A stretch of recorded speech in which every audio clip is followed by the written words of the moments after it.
فاسألوا أهل الذكر إن كنتم لا تعلمون۔ علماء و عوام میں حائل خلیج دور کرنے کی ایک منفرد کاوش۔ بسم اللہ الرحمن الرحیم۔ لجنۃ العلماء للافتاء، فتویٰ نمبر 182، 13 اکتوبر 2021۔ سوال: اگر مکمل اور نارمل مردانہ اعضاء کا حامل ایک پیدائشی لڑکا اپنے آپ کو لڑکی سمجھنا شروع کر دے، یا اس کے بالعکس لڑکی اپنے آپ کو لڑکا، ایسے افراد کو ٹرانس جینڈر کہا جاتا ہے، اور معاشرے سے بھی مطالبہ کریں کہ ان کی جنس کو وہی سمجھا جائے جو وہ چاہتے ہیں، نہ کہ ان کے تولیدی اعضاء کی بنیاد پر، اور یہ کہ ان کے شناختی کارڈ پر بھی وہی جنس تحریر کی جائے جو وہ ذہنی طور پر اپنے لیے قبول کر چکے ہیں، نہ کہ تولیدی اعضاء کی بنیاد پر، اور اگر وہ چاہیں تو انہیں تبدیلی جنس کی ادویات اور سرجری کی بھی اجازت دی جائے۔ تبدیلی جنس کے طبی عمل کے بعد انہیں ٹرانس سیکشول کہا جاتا ہے، اور جس جنس کو وہ اختیار کر رہے ہیں اس کے مخالف جنس سے نکاح کی اجازت دی جائے، حالانکہ در حقیقت یہ ہم جنس سے شادی ہوگی، اور اگر کبھی وہ واپس اپنی پیدائشی جنس کو دوبارہ اختیار کرنا چاہیں تو اس کی بھی اجازت دی جائے۔ کیا شریعت اسلامی میں ان امور کی کوئی گنجائش موجود ہے؟ واضح رہے کہ سائنسی لحاظ سے حتمی طور پر اس مغالطے کی وجوہات کا تعین نہیں کیا جا سکا۔ کچھ محققین کے مطابق ان لوگوں کے دماغ کی ساخت اس جنس کے دماغ جیسی ہوتی ہے جو یہ اختیار کرنا چاہتے ہیں، نہ کہ ان کی پیدائشی جنس والوں جیسی۔ کچھ کے مطابق یہ حمل کے دوران ہارمونز کی اونچ نیچ کی وجہ سے ہوتا ہے، کچھ کے مطابق یہ جنسی رجحان یعنی سیکشول ایریٹیشن کی وجہ سے ہوتا ہے، یعنی لڑکا یہ فیصلہ کر لیتا ہے کہ اسے ہم جنس یعنی لڑکوں میں جنسی کشش محسوس ہوتی ہے اور لڑکیوں کو لڑکیوں میں، اور پھر ان کا ذہن خود اپنے آپ کو مخالف جنس کا باور کروانا شروع کر دیتا ہے۔ کچھ کیسز میں یہ ایک نفسیاتی عارضہ ہوتا ہے جس میں مریض یہ سمجھتا ہے کہ وہ غلطی سے مخالف جنس کے جسم میں قید ہو گیا ہے، اسے جینڈر ڈسفوریا کہتے ہیں۔ واضح رہے کہ لبرلزم کے مغربی تصور کے مطابق اب جنس وہ نہیں جس کے ساتھ انسان پیدا ہوتا ہے، یعنی جنس اس کے تولیدی اعضاء اور جینز پر منحصر نہیں، بلکہ وہ ہے جس کا وہ خود انتخاب کرتا ہے۔ ان کے مطابق معاشرے کا فرض ہے کہ اپنے جسم پر اس کی ملکیت کے اس حق کو تسلیم کرے اور اسے وہی سمجھے جو وہ خود اپنے آپ کو سمجھتا ہے، اور کچھ کیسز میں اس کی خلاف ورزی کرنے والوں کو باقاعدہ سزا اور جرمانے کی مثالیں بھی ریکارڈ پر ہیں۔ یہاں یہ واضح کرنا بھی ضروری ہے کہ ٹرانس جینڈر کو انٹر سیکس کے ساتھ خلط کرنا درست نہیں۔ انٹر سیکس لوگ وہ ہیں جنہیں ہمارے ہاں ہیجڑا، خسرا، خواجہ سرا، زنخواہ وغیرہ کہا جاتا ہے۔ یہ لوگ تولیدی اعضاء میں پیدائشی نقائص کی وجہ سے ایسے ہوتے ہیں، اور اس کی بہت سی طبی وجوہات ہیں، اور جدید طب میں تقریباً سب کا حل موجود ہے، اور یہ بالکل ممکن ہے کہ اوائل عمری میں ہی اس شعبے کے ماہرین کے مشورے سے ادویات و جراحی کی مدد سے انہیں کسی ایک جنس میں مستقل ڈھال کر پالا پوسا جائے۔ امید ہے کہ اس ساری تفصیل کو مد نظر رکھتے ہوئے مدلل فتویٰ مراحمت فرمائیں گے۔ اس معاملے کی اہمیت اس صورت میں اور بھی بڑھ چکی ہے کہ 2018 میں حکومت نے ٹرانس جینڈر لوگوں کے حقوق کا بل پاس کیا، جس میں بھی عینی ہی انہی شرائط کی بنا پر جنس کے تعین کے حق کو تسلیم کیا گیا جو اوپر استفتاء میں مذکور ہیں۔ کچھ نوجوانوں نے اس کے خطرناک مضمرات سے آگاہ کرنے کا بیڑا اٹھایا ہے، اور اس کی آڑ میں ہم جنس پرستی کے فروغ کے تباہ کن رجحان کے خطرے کو واضح کیا ہے اور اسے عدالت میں چیلنج کر رکھا ہے، کیونکہ آئین پاکستان کی روح سے کوئی بھی قانون قرآن و سنت کے منافی نہیں بن سکتا، لہذا اس معاملے میں علماء کے فتوے کی اہمیت انتہائی زیادہ ہو چکی ہے۔ جماعت اسلامی کی سینیٹر مشتاق احمد خان صاحب نے بھی اس کے خلاف سینٹ میں چارہ جوئی کا بیڑا اٹھایا ہے، اور اسے دین اسلام کے خلاف ثابت کر کے اسے منسوخ کرانے کی تحریک شروع کی ہے، اور تمام مکاتب فکر کی علماء سے حمایت کی درخواست کی ہے۔ جواب: الحمدللہ وحدہ والصلاة والسلام علی من لا نبی بعدہ۔ اللہ تعالیٰ کا ارشاد گرامی ہے، للہ ملک السماوات والارض یخلق ما یشاء یہب لمن یشاء اناثا ویہب لمن یشاء الذکور۔ او یزوجہم ذکرانا و اناسا ویجعل من یشاء عقیما انہ علیم قدیر۔ سورۃ الشورى آیت نمبر 49-50۔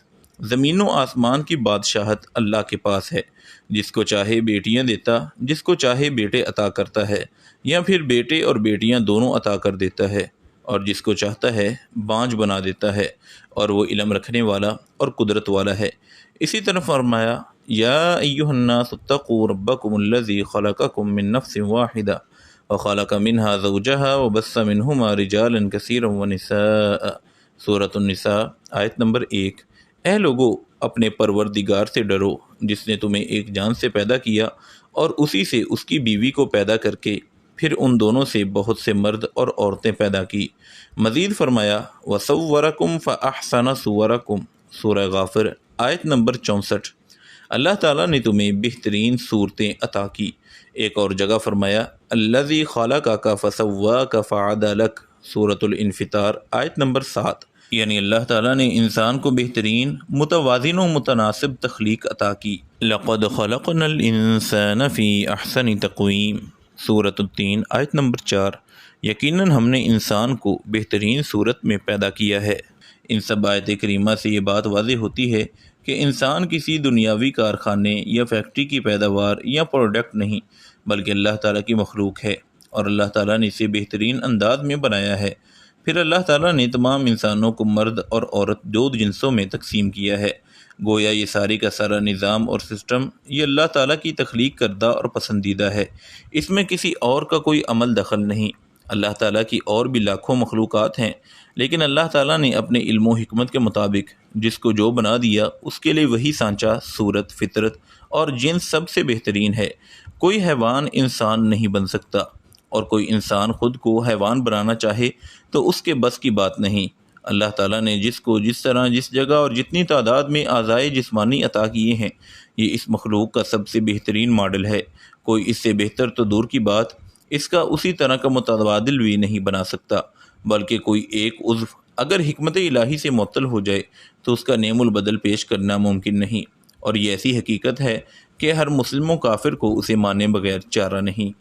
جیسا کہ اوپر بیان کیا گیا ہے کہ انسان کو مرد بنانا یا عورت بنانا یہ اللہ تعالیٰ کا فیصلہ ہے، اور یہ اس کی تخلیق کے اولین مرحلے میں ہی طے کر دیا جاتا ہے، یعنی نطفے سے لے کر جنین کی نشو و نما اسی بنیاد پر ہوتی ہے کہ یہ مرد ہے یا عورت۔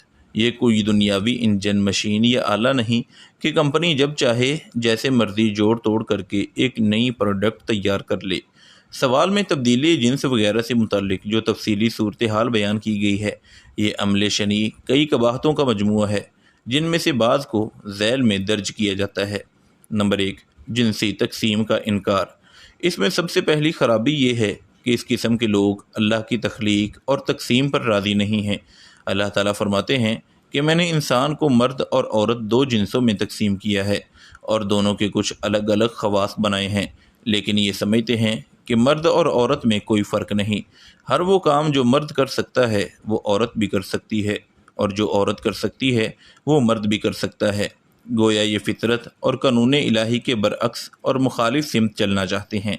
نمبر 2، جنس مخالف سے مشابہت۔ مرد کا عورتوں یا عورت کا مردوں سے مشابہت اور ان جیسا بننے کی کوشش کرنا یہ شریعت میں حرام ہے۔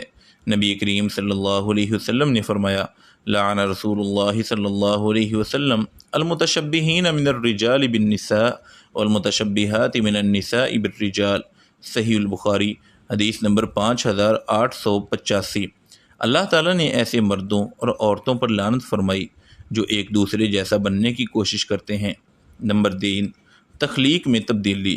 بلکہ یہ تو تشبہ یا مشابہت سے بڑھ کر اللہ تعالیٰ کی تخلیق میں تبدیلی کی سائی نامسعود ہے، جس پر شیطان اپنے چیلوں کو ابھارتا ہے۔ قرآن کریم میں آتا ہے لعنہ اللہ وقال لأتخذن من عبادک نصیبا مفروضا وَلَأُذِلَّنَّهُمْ وَلَأُمَنِّيَنَّهُمْ وَلَآمُرَنَّهُمْ فَلَيُبَتِّكُنَّ آذَانَ الْأَنْعَامِ وَلَآمُرَنَّهُمْ فَلَيُغَيِّرُنَّ خَلْقَ اللَّهِ وَمَن يَتَّخِذِ الشَّيْطَانَ وَلِيًّا مِّن دُونِ اللَّهِ فَقَدْ خَسِرَ خُسْرَانًا مُّبِينًا۔ سورۃ النساء آیت نمبر 118-119۔ اللہ تعالیٰ نے شیطان پر لعنت کی ہے، اور اس مردود نے بیڑا اٹھایا ہے کہ تیرے بندوں میں سے میں مقرر شدہ حصہ لے کر رہوں گا، اور انہیں راہ سے بھٹکاتا اور باطل امیدیں دلاتا رہوں گا، اور انہیں سکھاؤں گا کہ جانوروں کے کان چیر دے، اور ان سے کہوں گا کہ اللہ تعالیٰ کی بنائی ہوئی تخلیق کو تبدیل کریں۔ سنو، جو شخص اللہ کو چھوڑ کر شیطان کو اپنا رفیق بنائے گا وہ سری نقصان میں ڈوبے گا۔ ٹرانسجنڈر یقیناً اللہ تعالیٰ کی تخلیق میں کی جانے والی تبدیلیوں کی اب تک کی بدترین صورت ہے۔ نمبر 4، انسان مرد ہے یا عورت، اس کے ساتھ کئی ایک دینی اور دنیاوی احکامات جڑے ہوئے ہیں، لہذا اس کی جنس کے ساتھ کھلواڑ در حقیقت ان احکامات کے ساتھ کھلواڑ کا ذریعہ ہے، کیونکہ صرف اسلام ہی نہیں، تمام مذاہب میں کچھ احکامات اور ذمہ داریاں خاص مردوں کے لیے ہیں اور کچھ عورتوں سے متعلق ہیں۔ ٹرانسجنڈر جیسی حرکتوں کی تائید ان عالمگیر حقائق اور فطرتی اصولوں کی تکذیب و تردید ہے۔ مثلا ایک عورت جس کو وراثت سے آدھا حصہ ملنا ہے، وہ اگر خود کو مرد ڈکلیئر کر دے تو اس کے ساتھ کس بنیاد پر معاملہ کیا جائے گا؟ مردوں پر جہاد فرض ہے، کوئی مرد خود کو عورت ڈکلیئر کر دے تو کیا یہ فریضہ اس سے ساقط ہو جائے گا؟ اجنبی مرد اور عورت کا آپس میں پردہ کرنا ضروری ہے، خلوت منع ہے۔ اگر ان میں سے ایک جنس تبدیل کر دے اور وہ دونوں ہی مرد یا عورت کہلوانا شروع کر جائیں تو کیا یہ سب پابندیاں ختم ہو جائیں گی؟ اگر کسی کی بیوی مرد ہونے کا دعویٰ کر دے تو اولاد کہاں سے آئے گی؟ یا پھر مرد بھی بچے جننے کی ذمہ داری اٹھا لیں گے اور حیض و نفاس کے معاملات ان سے متعلق ہو جائیں گے۔ نمبر 5، ہم جنس پرستی کا فروغ۔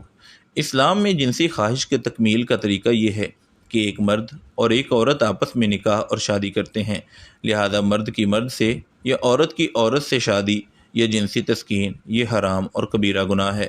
لیکن اس ٹرانسجنڈر کی آڑ میں یہ کوئی مسئلہ ہی نہیں رہے گا۔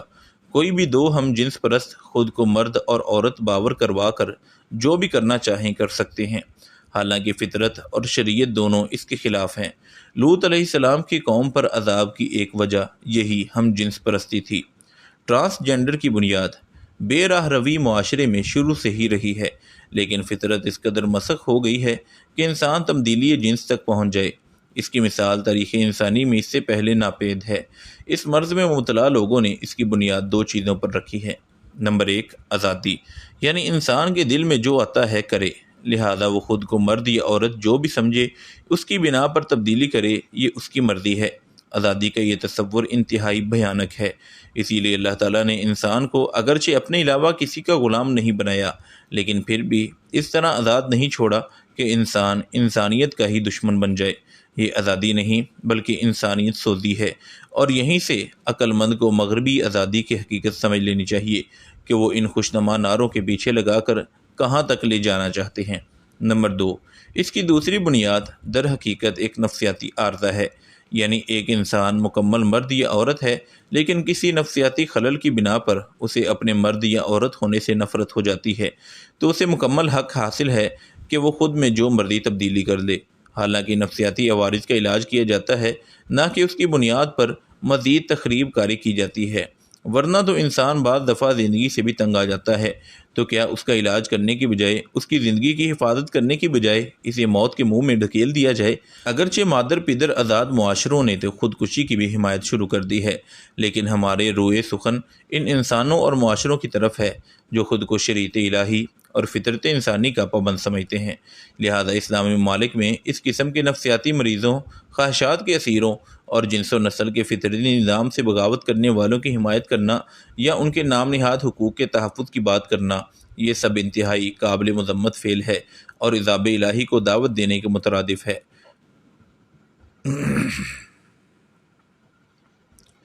نوٹ: جیسا کہ استفتاء میں بھی وضاحت موجود ہے کہ ٹرانسجنڈر اور انٹرسیکس یعنی مخنث میں فرق ہوتا ہے، فقہ اسلامی میں خنثیٰ کے عنوان سے ایسے انسانوں کے حقوق و فرائض اور احکامات کی تفصیل موجود ہے۔